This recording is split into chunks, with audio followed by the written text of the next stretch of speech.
నల్గొండ జిల్లా గట్టుపుల మండలం కమ్మగూడెం గ్రామంలో ముఖ్య నాయకులతో ఎమ్మెల్యే ఈటెల రాజేందర్ సమావేశం నిర్వహించారు. కేసీఆర్ ఇతర పార్టీలను మభ్యపెట్టడమే భయపెట్టడమే కాకుండా గందరగోళం సృష్టిస్తున్నారని చెప్పారు. అందరి శ్రమతో వచ్చిన పార్టీని ఒక కుటుంబ పార్టీగా మార్చేశారన్నారు. రాచరికంలా వ్యవహరిస్తున్నారని, ఎన్నిక ధర్మాన్ని కాపాడే ఎన్నికగా భావిస్తున్నారని చెప్పారు.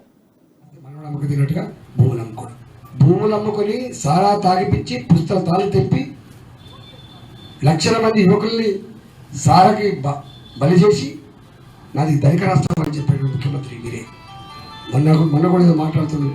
బొంబాయి నగరానికంటే కూడా నా హైదరాబాద్ నగరంలో పర్ క్యాపిటా ఇన్కమ్ ఎక్కువ అని చెప్పి గొప్పలు చెప్పుకుంటాడు.